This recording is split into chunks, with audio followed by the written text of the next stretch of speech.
ఇదివరకు పాటల ద్వారా మన రక్షకుడైన యేసుక్రీస్తు ప్రభు వారిని మనము ఆరాధిస్తూ వచ్చినాము. అలాగే పరిశుద్ధమైన గ్రంథంలో నుంచి కొన్ని మాటలు మనం చూసుకొని మన ప్రభువుని మనం రక్షకుని మనం ఆరాధిస్తూ వస్తాం. అందుకు కీర్తన గ్రంథము 145వ అధ్యాయం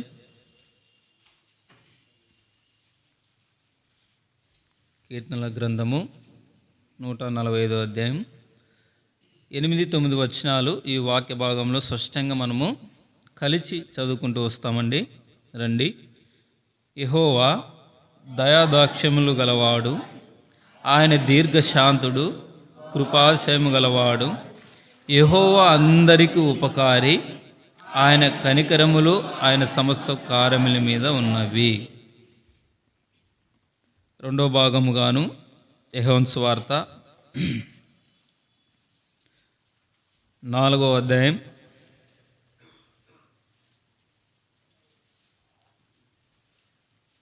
24వ వచనం స్పష్టంగా మనం అందరం కలిసి చదువుకుంటూ వస్తామండి.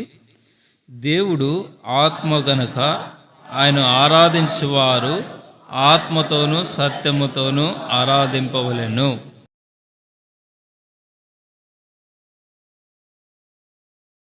ఆరాధన అనేది ఎంతో ప్రాముఖ్యము. ఎందుకంటే మనము ఇందాక పాట పాడుకుంటూ వచ్చినాం కదా, భక్తులారా స్మరించేదము.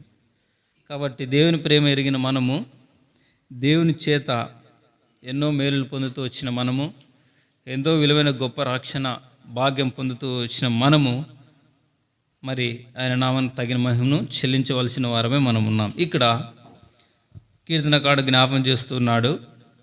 మరి 145వ అధ్యాయం 8వ వచనంలో యెహోవా ఎవరంట? దయాదాక్ష్యములు గలవాడు. నిజంగా ఆయన ఎంత దయ, ఆయన ఎంత కృప కలిగిన వారు ఎవరు కూడా లేరు. తర్వాత యెహోవా అందరికీ ఉపకారి.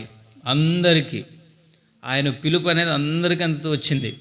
అందరూ అంతటను మారుమనసు పొందాలనేది ఆయన ఉద్దేశం. అంటే అందరూ కూడా రక్షణలోనికి రావాలని, సర్వమానవాళి కొరకు పాప పరిహార్థ బలిగా, అంటే సర్వమానవాళి కొరకు, అందరి కొరకు పాప పరిహార్థ బలిగా తను తానే అర్పించుకుంటూ వచ్చినాడు. అందుకే యెహోవా అందరికీ ఉపకారి, అందరికీ కూడా ఉపకారం చేస్తూ వచ్చినారు. అయితే పిలువబడిన వారు అనేకులు, ఏర్పరచబడిన వారు కొందరే. ఆ ఏర్పరచబడిన వారిలో నిన్ను నన్ను దేవుడు ఉంచుతూ వచ్చినాడు. ఎంతగా దేవుడు ఏర్పాటు చేసుకుంటూ వచ్చినాడంటే కొన్ని వాక్య భాగాలు మనం చూసుకున్నట్లయితే ఇక్కడ మరి ఆయన కనికరములు ఆయన సమస్త కార్యముల మీద ఉన్నాయి. ఆయన కనికరం కాబట్టి అంతగా దేవుడు నిన్ను నన్ను ప్రేమిస్తూ వచ్చినాడు. ఎంతగా ఏర్పాటు చేసుకుంటూ వచ్చినాడంటే రండి. మరి ద్వితీయోపదేశకాండము 7వ అధ్యాయము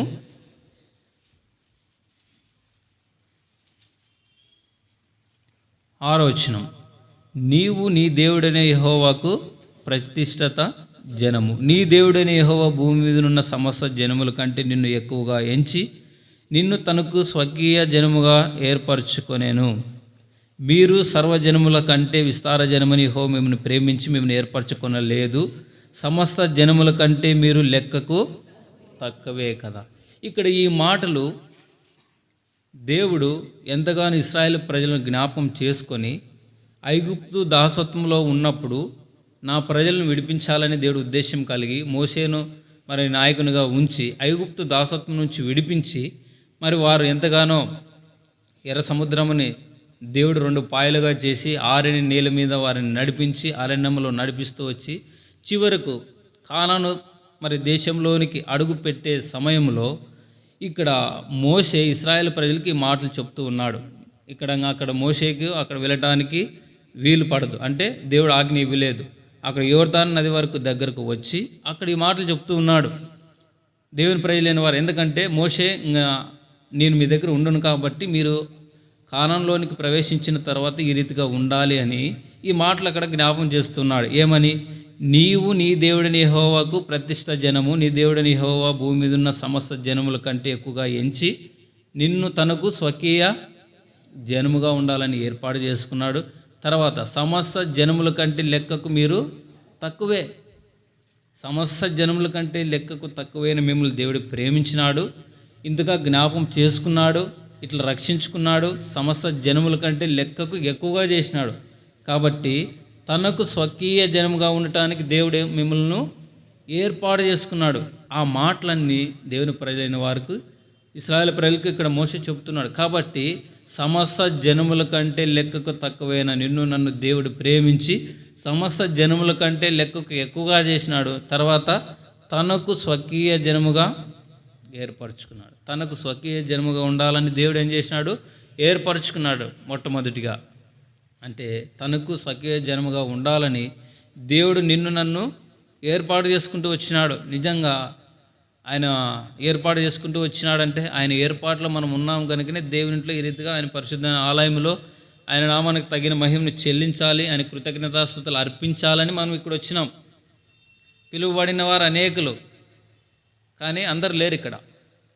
అందరికీ ఉంది, కానీ తనకు స్వకీయ జనముగా ఉండాలని దేవుడు ఏర్పాటు చేసుకుంటూ వచ్చినాడు కనుకనే దేవుని ఆలయంలో, దేవుని సన్నిధానంలో మనము మన ప్రభువుని, మన రక్షణకు మనం ఆరాధించాలని ఎంతో ఆసక్తితో ఇక్కడ చేరువచ్చి ఉన్నాం. కాబట్టి తనకు స్వకీయ జనముగా ఉండాలని దేవుడు మొట్టమొదటిగా నిన్ను నన్ను ఏం చేస్తూ వచ్చినాడు? ఏర్పరచుకుంటూ వచ్చినాడు. కాబట్టి రెండో భాగంగా మనం చూసినట్లయితే రండి, మరి కీర్తనల గ్రంథము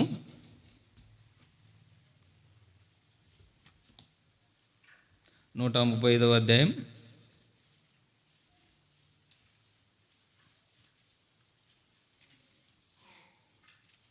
కీర్తనలు 135వ అధ్యాయం 4వ వచనం.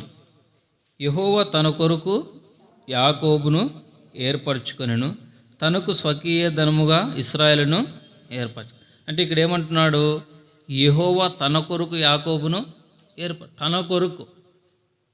అందుకే పాటలు కూడా ఇందాక పాడుతూ వచ్చినాం. ఆయనే మనల్ని మొదటగా ప్రేమించినాడు. ఆయనే మొదట ప్రేమించినాడు. కాబట్టి తన కోసము మనల్ని ఏం చేసినాడు? ఏర్పరచుకున్నాడు. ఇక్కడ ఆ మాట ఉంది కదా, యెహోవా తన కొరకు యాకోబును ఏర్పరచుకొనెను, తనకు స్వకీయ ధనముగా ఇశ్రాయేలును ఏర్పరచుకొనెను. రెండోదిగా తన కోసము, మొట్టమొదటిగా తనకు స్వకీయ జనముగా ఉండాలని దేవుడు ఏర్పాటు చేసుకుంటూ వచ్చినాడు.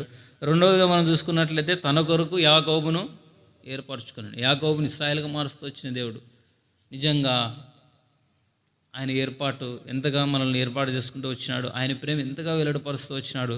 రండి, మరి ఇంకా ఎంతగా దేవుడు ఏర్పాటు చేసుకుంటూ వచ్చినాడంటే యెషయా గ్రంథము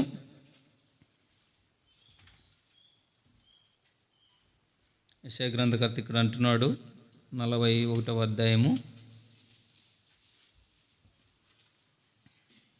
8వ వచనం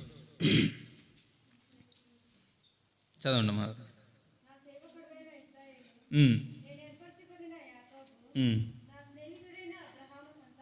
ఇక్కడ గమనించినారా? నా సేవకుడైన ఇశ్రాయేలు, నేను ఏర్పరచుకొనిన యాకోబు. అంటే ఆయనే మొదట మనల్ని ప్రేమించి ఏర్పాటు చేసుకుంటూ వచ్చినాడు. తర్వాత కింద వచ్చిన మనం చూసినట్లయితే 9వ వచనం. బూదిగంధముల నుండి నేను పట్టుకొని దాని కొనల నుండి పిలుచుకొని వాడా, నీవు నా దాసుడవనియు నేను నిన్ను ఉపేక్షింపక ఏర్పరచుకుంటుననియు నేను నీతో చెప్పి ఉన్నాను, నీకు తోడై ఉన్నాను. అంటే ఆయన దాసునిగా ఉండాలని ఆయన ఏర్పాటు చేసుకుంటూ వచ్చినాడు. ఆయన ఎంతగానో జ్ఞాపం చేసుకుంటూ, ఎక్కడి నుంచి? బూదిగంధముల నుండి నేను పట్టుకొని దాని కొనల నుండి పిలుచుకొని వాడా. ఎక్కడో అట్టడుగు అంటుపోయిన స్థితి. నిజంగా ఒకే ఒక మాట, తండ్రి అని పిలవటానికి కూడా మనం అర్హులు కాదు. ఎక్కడి వారేమో, ఏ రీతిగా మనం జీవిస్తూ ఉంటామో అలాంటి నిన్ను నన్ను దేవుడు ఎక్కడో మరి చాలా నిత్య నరకానికి పాత్రలైనగా ఉన్న స్థితి. అంటే ఎంత మాత్రం కూడా దేవుని భయం లేని స్థితి. అలాంటి అట్టడుగు అంటుపోయిన స్థితిలో నుంచి కూడా దేవుడు నిన్ను నన్ను జ్ఞాపకం చేసుకొని ఏర్పాటు చేసుకుంటూ వచ్చినాడు. చూసినారా? నిజంగా అంత ప్రేమ ఆయనకి. తర్వాత కింద వచనంలో 14వ వచనంలో చూసినట్లయితే, పురుగు వంటి యాకోబు స్వల్ప జనమగు ఇశ్రాయేలు. స్వల్ప జనం ఇందాక చూసుకుంటూ వచ్చినాం కదా. మరి ద్వితీయోపదేశకాండంలో 7వ అధ్యాయంలో అక్కడ సమస్త జనముల కంటే మనము లెక్కకు తక్కువే. నిజంగా ఏ రకంగా చూసినా మనము పలానా దాంట్లో వీళ్ళు ఉన్నవాళ్ళు అనటానికి వీల్లేదు. లోకంలో చూస్తూ వచ్చినప్పుడు ఎంతోమంది జ్ఞానవంతులు, పేరు ప్రఖ్యాతులు పొందినవారు. నిజంగా మానవుడు ఎంత జ్ఞానంతో ఉన్నాడంటే మానవుడు అనుకుంటే మరి ఒక సముద్రం అని చూసింటారు చాలామంది. సముద్రంలో ఏమో దారి ఉండదు. అయితే ఆ ఓడను మానవుడు ఎక్కడైతే గమ్యస్థానానికి చేర్చాలని అనుకున్నాడో అక్కడ చేర్చగలుగుతూ వస్తాడు. అంటే అంత జ్ఞానం దేవుడు మానవుడికి అనుగ్రహిస్తూ వచ్చినాడు. తర్వాత ఆకాశంలో ఫ్లైట్, అక్కడేం దారి ఉండదు. మరి రైలు మార్గం మాదిరిగా ట్రాక్ ఏమి ఉండదు. అయితే మానవుడు దాన్ని ఎక్కడైతే చేర్చాలనుకున్నాడో అక్కడ షేపుగా దింపుతూ వస్తాడు. అంటే మానవునికి అంత జ్ఞానం దేవుడు ఇస్తూ వచ్చినాడు. నిజంగా స్వల్ప జనం, ఎంతోమంది లోకంలో అట్లా పేరు ప్రఖ్యాతులు పొందిన వారు, జ్ఞానవంతులు అందరూ ఎంతోమంది ఉన్నప్పటికీ కూడా సమస్త జనముల కంటే లెక్కకు తక్కువైన నిన్ను నన్ను దేవుడు ఏం చేస్తూ వచ్చినాడు? ఏర్పాటు చేసుకుంటూ వచ్చినాడు. ఆయన ప్రేమించినాడు ఎంతగానో. నిజంగా అందుకే బట్టి మనము ఆయనకు కృతజ్ఞతాస్తుతులు అర్పించాలి, ఆయన ఆరాధించాలి. ఇటు ప్రేమ ఎవరు కూడా లోకంలో చూపించలేదు. అయితే మానవులు ప్రేమ చూపించవచ్చు. అయితే ఆ ప్రేమలో ఏదో మన నుంచి ఆశించి ప్రేమించేవారు ఉంటారు. కానీ అయితే మంచివాడు ఒకవేళ మంచిగా ఉన్నామంటే ప్రేమించవచ్చు, చెడ్డవారిని ఎవరు ప్రేమించరు.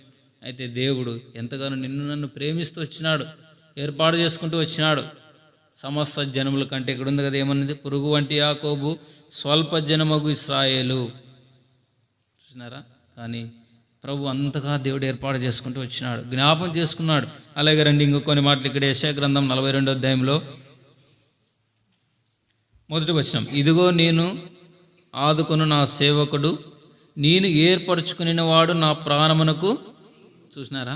ఆయన ప్రాణముకు ప్రియుడు అంట. అందుకే సులోమతి అక్కడ అంటుంది కదా, నా ప్రియుడు ధవలవర్ణుడు రత్నవర్ణుడు 10,000 మందిలో అతి కాంక్షణీయుడు, 10,000 మందిలో గుర్తించగలిగిన వాడు. ఎందుకు ఆమె అంది అంటే తన ప్రియుడు అంతగా ఇష్టంగా ఉన్నాడు. అందుకే ప్రభు ఏమంటున్నాడు, మరి నా సేవకుడు, మరి ఇదిగో నేను ఆదుకొను నా సేవకుడు, నేను ఏర్పరచుకుని వాడు నా ప్రాణమునకు ప్రియుడు. మనల్ని కూడా ప్రభు జ్ఞాపం చేసుకుని ఏర్పాటు చేసుకుంటూ వచ్చినాడు. అందుకే ఆయన ఎంతగానో ఏమంటున్నాడు, నా ప్రాణమునకు ప్రియుడు అంటే అంత ఇష్టం. ఆ మాట ఎంత ఇష్టంగా ఉంటే ఆ మాట పలుకుతూ వస్తాం. చూసినారా? అంటే అంతగా ప్రభు ఆయన ప్రాణమునకు ఎంత నచ్చామో అంతగా దేవుడు ప్రేమిస్తూ వచ్చినాడు, ఏర్పాటు చేసుకుంటూ వచ్చినాడు. అందుకే మనం ఆరాధించాలి ఆయన. అందుకే మనం గణపరుస్తూ రావాలి. రండి కీర్తన గ్రంథం 33వ అధ్యాయం ఇంకా కొన్ని మాటలు చూసుకొని మనం ఆరాధనలోనికి వెళ్తూ వస్తాం. కీర్తన గ్రంథము 33వ అధ్యాయము 12వ వచనం, యెహోవా తమకు దేవుడు కాగల జనులు ధన్యులు. ఈ మాట కలిసి చదువుకుంటూ వస్తామండి. యెహోవా తమకు దేవుడు కాగల జనులు ధన్యులు. ఎంత ఈ మాట వింటేనే నిజంగా యెహోవా తమకు దేవుడు కాగల జనులు ధన్యులు అంటే ఆయన పిల్లలుగా మనం చేసుకుంటూ ద్వారా ధన్యులైతూ వచ్చినాం. అందుకే అనేక పర్యాయములు దేవుడు నా కుమారుడా నా కుమార్తె అని ఆయన ఎంతగానో ప్రేమతో ఆ మాటలు పలుకుతున్నాడు, ఎన్నో మాటలు హెచ్చరిక చేస్తూ ఉన్నాడు.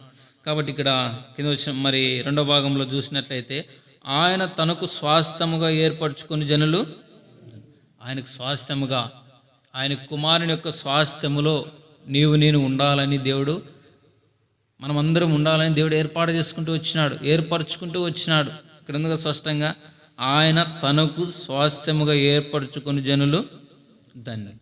స్వాస్థ్యముగా ఆయన స్వాస్థ్యంలో నిన్ను నన్ను చేర్చాలని ప్రభువు ఏర్పాటు చేసుకుంటూ వచ్చినాడు. నిజంగా ఆయన ప్రేమను మనం వర్ణించలేం, ఇంతగా ప్రభువు ఏర్పాటు చేసుకుంటూ వచ్చినాడు. అలాగే రండి మరి కీర్తనలు 65వ అధ్యాయము, కీర్తనలు 65వ అధ్యాయం 4వ వచనం, నీ ఆవరణములలో నివసించినట్లు నీవు ఏర్పరచుకొని చేర్చుకునేవాడు. ఆయన ఆవరణంలో మనం అందరము నివసించాలని, ఉండాలని, ఏదో రక్షణ పొంది పేరుకు మాత్రం రక్షణ పొంది లోకంలో తిరగాలని కాదు. ఆయన ఆవరణలో స్పష్టంగా ఉంది కదా, నీ ఆవరణములలో నివసించినట్లు నీవు ఏర్పరచుకొని చేర్చుకునేవాడు ధన్యుడు. చేర్చుకుంటూ వచ్చినాడు, దేవుడు జ్ఞాపకం చేసుకుంటూ వచ్చినాడు. ఆయన అంతగా మనల్ని ఏర్పాటు చేసుకున్న విధానాన్ని బట్టి ప్రభు సన్నిధానంలో మనమందరము ఇట్లా ఉన్నాం. లేకపోతే మనం కూడా మరి అన్ని జనుల వలె లోకంలో ఈ దినాన మరి ఎంతో లోక సంబంధమైన ఆశలు కలిగి మరి అక్కడ ఇక్కడ వెళ్ళి కాలక్షేపం చేసేవాళ్ళం. అయితే ఇది ప్రభు చేస్తూ మరి ఏర్పాటు చేస్తూ వచ్చిన దినం. ప్రభు ఎంతగానో ఈ దినాన్ని ప్రత్యేకపరుస్తూ వచ్చినాడు. ఆయన 6 దినాలు పనిచేసినాడు, 7వ దినమున విశ్రాంతి తీసుకున్నాడు. ఈ విశ్రాంతి దినములో ప్రభు సన్నిధానంలో మనం అనుభవిస్తున్నాం. లోకంలో 1000 దినములు గనుపుట కంటే నా సన్నిధి ఆవరణలో 1 దినం గనుపుట ఎంతో శ్రేష్టం. ఆ శ్రేష్టమైన దినంలో మనం ఉన్నాం. ఆ శ్రేష్టమైన దినాన్ని ప్రభు మనకు అనుగ్రహిస్తూ వచ్చినాడు. అందుకే నీ ఆవరణములలో నివసించినట్లు నీవు ఏర్పరచుకొని చేర్చుకునేవాడు ధన్యుడు. అంత ధన్యతలోనికి ప్రభు నన్ను నడిపిస్తూ వచ్చినాడు. ఇందుగా ఏర్పాటు చేసుకుంటూ వచ్చినాడు. సమస్త జనుల కంటే లెక్కకు తక్కువైన నిన్ను నన్ను సమస్త జనుల కంటే లెక్కకు ఎక్కువగా చేస్తూ వచ్చినాడు. తను స్వాస్థ్యముగా ఉండటానికి కొరకై మరి నా ప్రాణమునకు ప్రియుడు అన్నాడు. ఆయన ఏర్పరచుకున్న వారంగా తర్వాత ఆయన ఆవరణంలో మనం నివసించాలని, నివాసం చేయాలని, ఉండాలని ప్రభు మనల్ని ఏర్పాటు చేసుకుంటూ వచ్చినాడు. చూసినారా ఆయన ప్రేమ ఎంతగా ఉంది. అందుకే యెహోవా అందరికీ ఉపకారం చేస్తూ వచ్చినాడు. ఆయన దయాదాక్షిణ్య పూర్ణుడు, ఎంతో కృప కలిగిన దేవుడు, కృపా వాత్సల్యత కలిగిన దేవుడు. ఆయన కోపపడుతూనే వాత్సల్యత చూపించే దేవుడు, అత్యంత కృపా కనికరం కలిగిన దేవుడు అని రాయబడుతూ వచ్చినాయి. భక్తులు ఆయా రీతిలుగా వాళ్ళ అనుభవాలను బట్టి ప్రభువుని గురించి పొగుడుతూ వచ్చినారు, వర్ణిస్తూ వచ్చినారు. మరి ఇన్ని మాటలు మనం చూసుకుంటూ వచ్చినాం కదా. దేవుడు ఇంతగా ఏర్పాటు చేసుకుంటూ వచ్చినాడు కదా. ఇంతగా మనల్ని ఏర్పాటు చేసుకోవటానికి మనలో ఏమైనా మంచితనం ఉందా?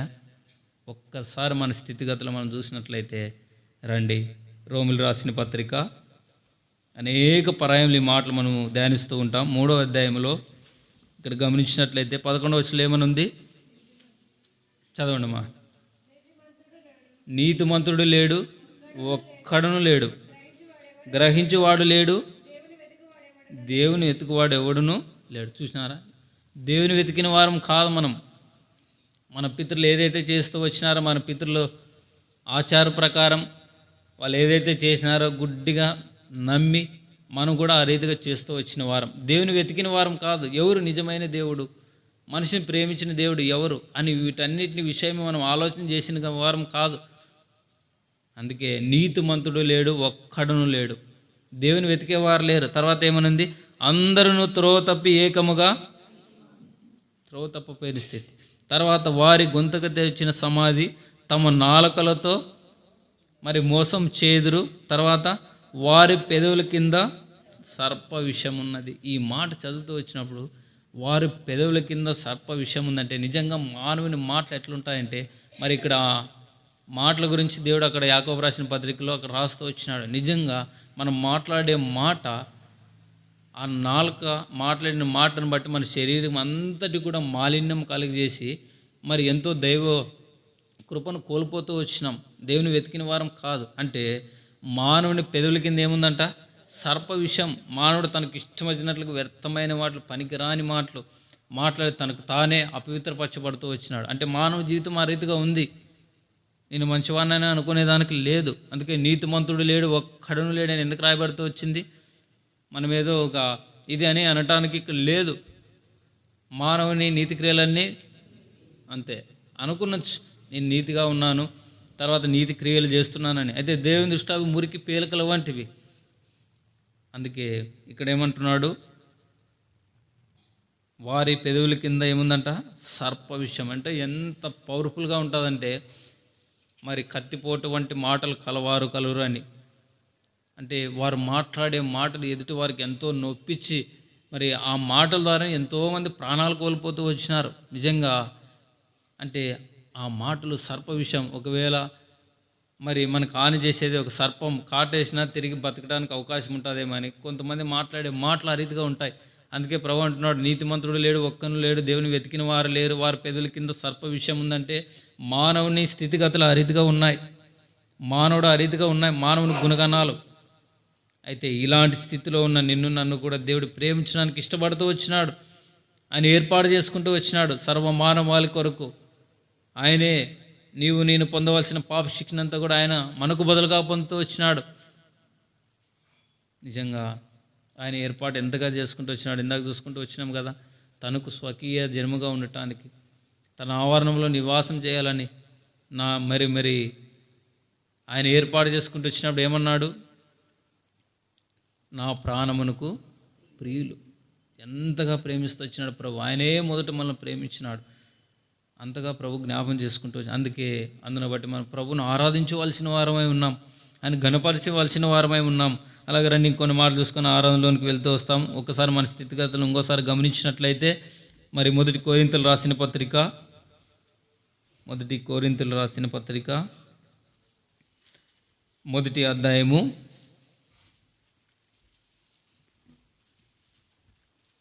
27 వచనం. మొదటి కొరింథీయులకు రాసిన పత్రిక మొదటి అధ్యాయం 27 వచనం. ఏ శరీరియు దేని ఎదుట అసహించుకుంటున్నట్లు జ్ఞానులను సిగ్గుపరచుటకు లోకంలో నుండి వేరే వారిని దేవుడు ఏర్పరచుకొని ఉన్నాడు. బలవంతులైన వారిని సిగ్గుపరచుటకు లోకంలో బలహీనులైన వారిని దేవుడు ఏర్పరచుకొని ఉన్నాడు.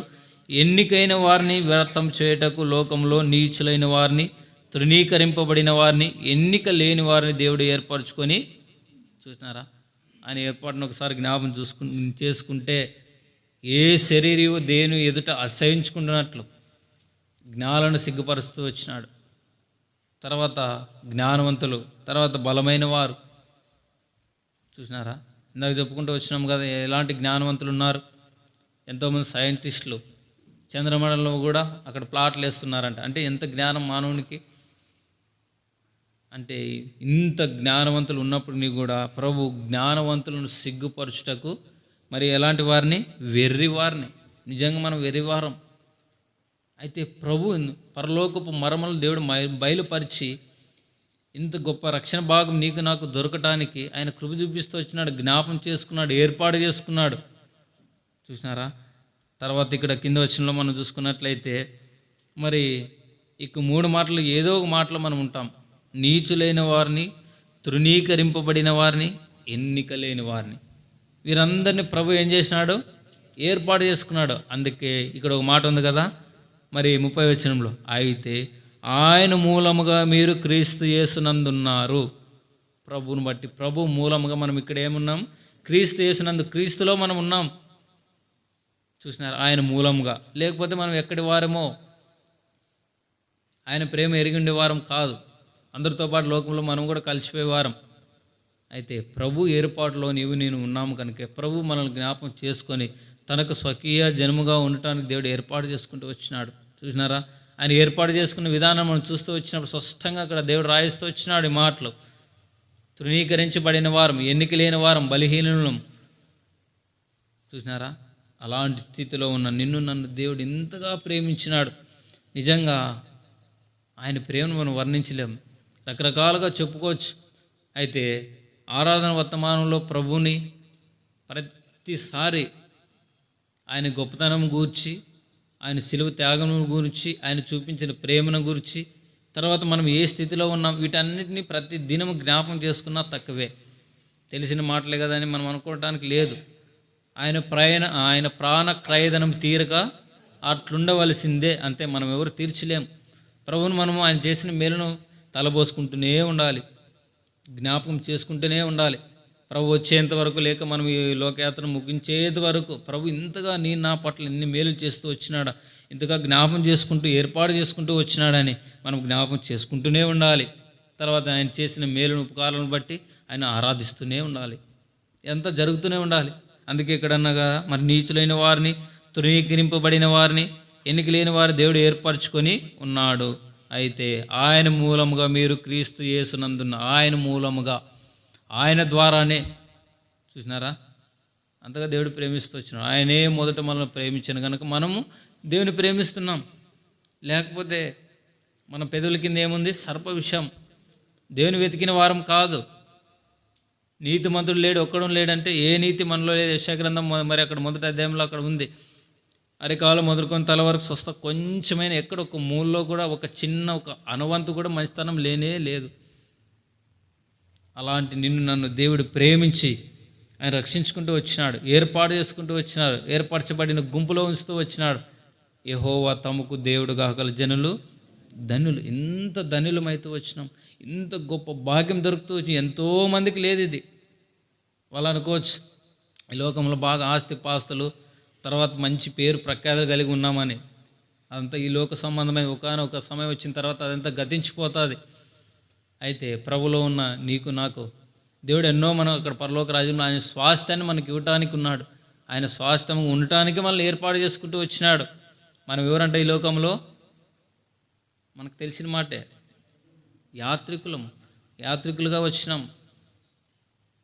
అలాంటి స్థితిలో నన్ను దేవుడు ప్రేమిస్తూ వచ్చినాడు, ఎంతగానో జ్ఞాపం చేసుకున్నాడు. కాబట్టి ఇటు అనుభవం కలిగిన వారమైన ప్రభువును ఆరాధించవలసిన వారమై ఉన్నాం. ఏదో నేర్చుకున్న మాటలు కాదు. కానీ ఇందాక చూసుకుంటూ వచ్చినాం కదా, యోహాను సువార్త 4:24 అక్కడ సమరస్త్రీ ఎట్లా ఆరాధిస్తూ వచ్చింది? ఆత్మతో సత్యముతో యథార్థంగా ఆమె స్థితిగతులు చూసుకొని ఆరాధించింది. కాబట్టి మన స్థితిగతులు కూడా మనం జ్ఞాపం చేసుకొని ప్రభుని ఆ రీతికి ఆరాధించవలసిన వారమై ఉన్నాం. అలాగే ఇంకొన్ని మాటలు చూసుకొని మనం ఆరాధనకి వస్తాం. కీర్తన గ్రంథము 144వ అధ్యాయము, కీర్తనలు 144.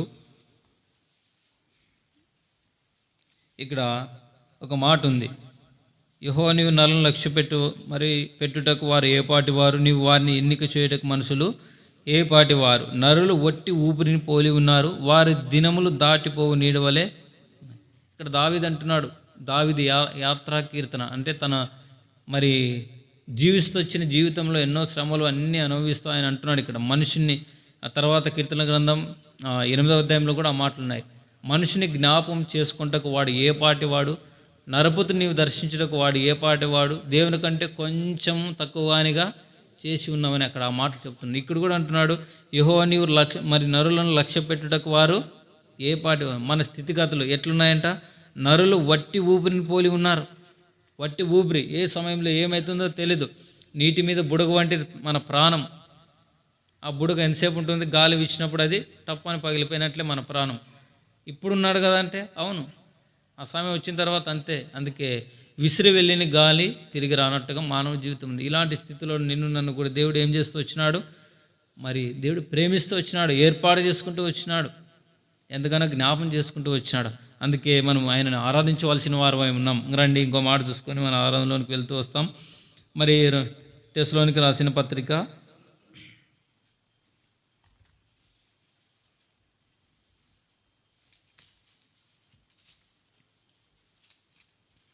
2వ తెస్సలోనికి రాసిన పత్రిక. ఇక్కడ అపోస్తలుడైన పౌలు తెస్సలోనికులకు ఆ సంఘస్థులకు ఈ మాటలు అపోస్తలుడైన పౌలు తిమోతియు ఆ మాటలు రాస్తూ ఇక్కడ ఎంతగానో మిమ్మల్ని బట్టి మీ కృతజ్ఞతాస్తుతులు చెల్లించవలసిన వారమై ఉన్నామని ఇక్కడ మాట చెప్తున్నారు. రండి 2వ అధ్యాయంలో 13వ వచనం, ప్రభు వలన ప్రేమింపబడిన సహోదరులారా, పొందుటకు దేవుడు ఆది నుండి మిమ్మల్ని ఏర్పరచుకొనిన గనుక మేము మిమ్మల్ని బట్టి ఎల్లప్పుడూ దేవునికి కృతజ్ఞతాస్తుతులు చెల్లింపబద్ధులమై ఉన్నాము. ఎప్పుడు దేవుడు ఏర్పాటు చేసుకున్నాడు? ఆది నుండి. తల్లి గర్భంలో ఇంకా పిండముగా ఉన్నాగానే, అంటే ఒక ముద్దగా ఉన్నాగానే ప్రభువులు జ్ఞాపకం చేసుకొని ఆయన ఏర్పాటు చేసుకుంటూ వచ్చినాడు. ఇతను నా బిడ్డ, ఈమె నా కుమార్తె. ఆయన అప్పుడే జగత్ పునాది వేయబడక మునిపే క్రీస్తులో మనల్ని ఏం చేసినాడు? ఏర్పాటు చేసుకుంటూ వచ్చినాడు. స్పష్టంగా ఉంది కదా, ప్రభు వలన ప్రేమింపబడిన సహోదరులారా, ఆత్మ మిమ్మల్ని పరిశుద్ధపరచబడవలనను మీరు సత్యమును నమ్ముట వలనను రక్షణ పొందుటకు దేవుడు ఆది నుండి మిమ్మల్ని ఏర్పరచుకొనిన గనుక మేము మిమ్మల్ని బట్టి ఎల్లప్పుడూ దేవునికి కృతజ్ఞతాస్తుతులు చెల్లింపబద్ధులమై ఉన్నాం. మిమ్మల్ని బట్టి మేము కృతజ్ఞతాస్తుతులు చెల్లిస్తున్నామని ఇక్కడ తెస్సలోని సంఘస్థులకి మాటలు చెప్తున్నారు. నిజమే, ఆది నుండి దేవుడు మనల్ని ఏర్పాటు చేసుకున్నాడు. ఆయన ఏర్పాటులో ఉన్నాం కనుకనే ఎన్నో పరిస్థితులు గుండా దేవుడు తప్పిస్తూ వచ్చినాడు. ఎన్నో అనారోగ్య పరిస్థితులు, ఎన్నో రకరకాలుగా ఎన్నో శ్రమలు, తర్వాత ప్రయాణిస్తున్నప్పుడు రకరకాలుగా యాక్సిడెంట్ల పరిస్థితుల నుంచి ప్రభు ఎన్నో తప్పిస్తూ వచ్చినాడు. అందుకే ఆయన ఏర్పాట్లో నీవు నేను ఉన్నాము కనుకనే ఆయన పరిశుద్ధమైన ఆలయంలో నివాసం చేయాలనే భయంకరమైన కరోనా పరిస్థితుల నుంచి తప్పించి ఆ పరిస్థితులను గుండెని దాటించి ప్రభు సన్నిధానంలో ఆయన కనబడేటట్లుగా చేస్తున్నాడు. అంతగా దేవుడు ఏర్పాటు చేసుకుంటూ వచ్చినాడు. అందుకే మనం ఆయన ఆరాధించవలసిన వారమై ఉన్నాం. ఆయనకు తగిన కృతజ్ఞతాస్తుతులు చెల్లించవలసిన వారమై ఉన్నాం.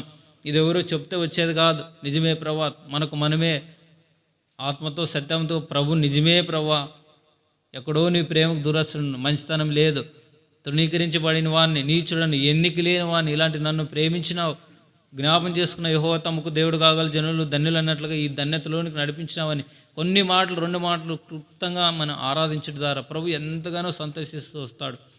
దేవదూతలతో కలిసి బేతేల్ ఆరాధన మందిరంలో బేతేల్లో చిన్న మందగా వారు ఉన్నప్పుడు నా పిల్లలు ఎంతగానో నన్ను ఆరాధిస్తున్నా గణపరుస్తున్నారని ప్రభు ఎంతగానో సంతోషించేవాడిగా ఉన్నాడు.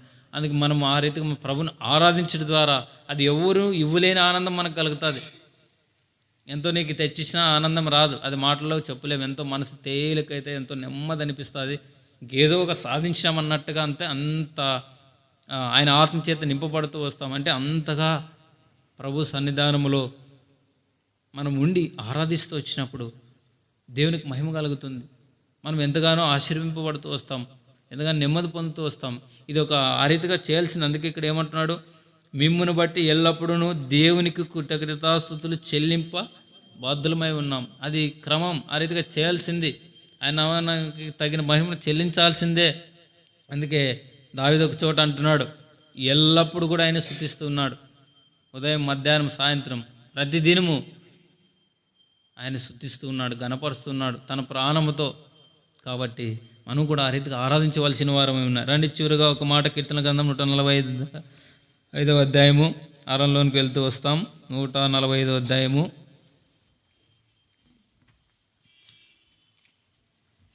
ఇక్కడ మొదటి వచనంలో ఇక్కడ అంటున్నాడు, రాజువైన నా దేవా నిన్ను గణపరిచేదను, నీ నామమును నిత్యము సన్నతించేదను, అనుదినము నేను నిన్ను స్తుతించేదను, నిత్యము నీ నామమును స్తుతించేదను. యెహోవా మహాత్యము గలవాడు, ఆయన అధిక స్తోత్రం నొందదగినవాడు, ఆయన మహాత్యము గ్రహింప సఖ్యము కానిది. చూసినారా? కాబట్టి అనుదినము దావీదు స్తుతిస్తూ వచ్చినాడు, గణపరుస్తూ వచ్చినాడు. అదే రీతిగానే మనము కూడా అనుపూర్వకంగా ప్రభు చేసిన మేలును ఏది కూడా మర్చకుండా తలబోసుకుంటూ ప్రభును ఆ రీతిగా ఆరాధించడం ద్వారా ప్రభు ఎంతగానో సంతోషించేవాడిగా ఉన్నాడు.